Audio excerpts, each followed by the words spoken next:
Alam ninyo, ako'y tao lamang.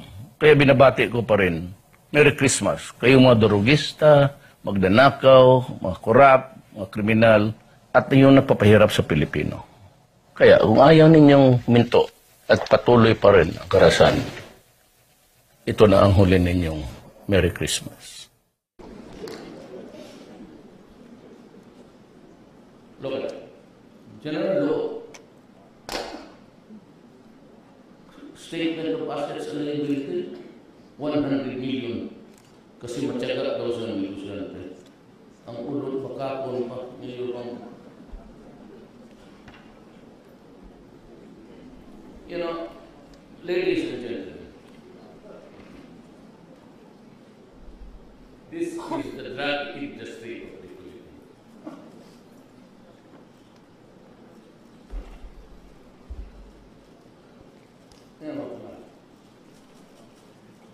Nandito, police, prosecutor, barangay captains, barangay, about 2,000 plus. They have contaminated the government personnel. We just disappeared. Hindi natin alam eh.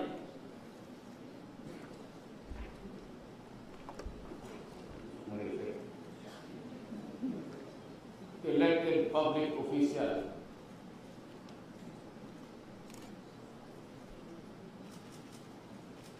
Ito, babae ang pangalan nito.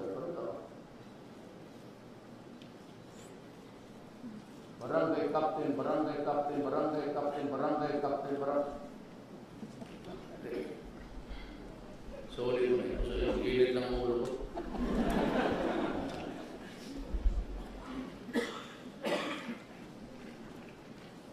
Salamat ha.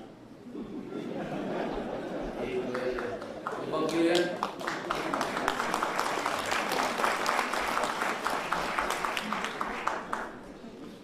Masaya mo na siya. Ganda lagi yung aid mo. Yung gago. Hindi ako na nalulog sa burin ko. That's my habit. Ito ngayon ang human rights. Well, perfectly all right to criticize me. The first survey during the time of General Santiago Padilla pegged it at 3 million. During my time, I'm still counting. Hindi ko pa release because I'm hitting the 900,000 mark. I know that I will breach that number before the year ends. So, another 1 million. So, dito muna tayo sa 3 million. Andiyan na yan.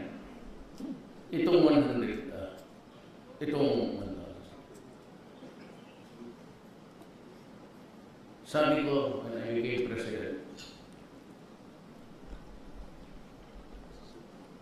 you stop it or I'll kill you. Do not destroy my country. Do not destroy the young. Because you will deprive us of a generation of Filipinos. You do that, I will kill you. Here comes now the human rights. Maraming patay. Actually, surprise of all surprises, we did not begin to operate until after I was 2 months in the office. If you try to recall, weeks before I assumed the office, there were already many killings, and right after I was elected. And yet, we were not about to start anything. Sabi ko, pag-aralan natin ang terrain. Because sa Davao, alam ko, it was a serious, but I never thought na nung ako naman started to squeeze everybody, to my horror, hundreds of thousands of Filipinos were lining barangay hall sa police mag-surrender. And it has reached the 900 million. If you are a president of a country with 4 million shabu addicts, and to think that if you are into the practice, it was to me that study that say that shabu user for over a year would shrink his brain and he is permanently destroyed. No hope of rehabilitation. So how many of these 4 million now are really totally disabled? And how many are still maybe sane enough to be killed? Kaya ako, nagwawala. That is why there's a rage inside me. Can you possibly do it? By what right do you have in this universe to destroy my daughter or my son? No, wala naman akong ginawa sa iyo. Especially those working in the Middle East, working their ass to death. Yung isa na sa Qatar, asawa, yung asawa niya sa Saudi.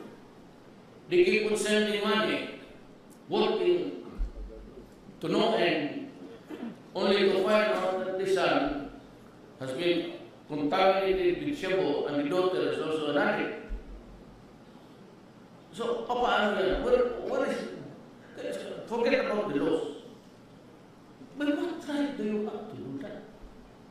Anong kasalanan ng nanay at tatay na gawin mo sa isang anak nila? Kaya ako ang tatay, anak ng putang ina, papatayin talaga nila. Honestly. Tatak. Yes. Paano yun? Tapos itong human rights. Well, it is good. What I said, they were already crying when it was not our job to do it, because I said, not now, we have to study the terrain. And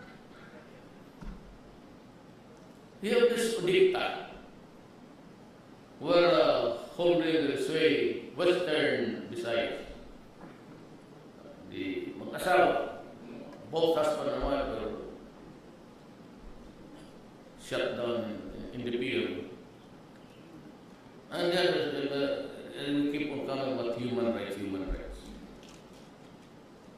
I said, I did not have the money. I entered the term. Wala akong pera. So I just stood there, swallowing the mga takot nila, Duterte and King's foreigners. And now Mr. Duterte will pay you to the International Criminal Court. I'm about to raise the finger, about to give it the finger. You do not know. Human rights genocide is for the race or religion or a class of persons. You dumb idiots, the law does not refer, or whatever that law is, it does not refer to criminals. Come on, man, siya. Wala ka ba graduate ng Oxford, mga Cambridge, mga Harvard? Tala pala kayo. Mabuti pa ako dito, local. Come on, if it is not. If it is not a crime in my country to say, if you destroy my country, I will kill you. If it is not a crime to state bluntly to you, do not deprive us of the young of the next generation. It is not a crime to say that. Who are you, stupid fool, to say that to me? Mga iyo, mga abogado nila, that this mayor has been hired openly to kill criminals. I can't shut up.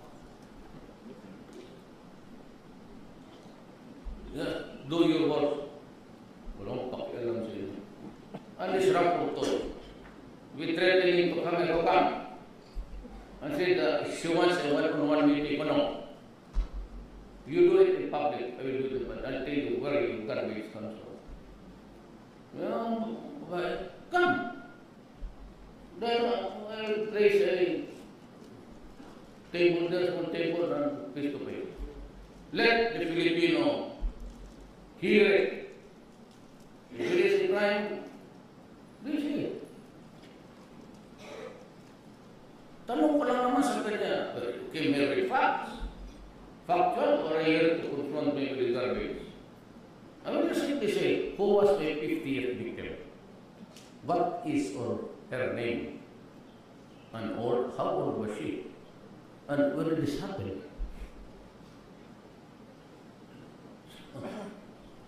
5,000. So, ika 5,000. Sino yun? Anong mana niya? Gagawa pala.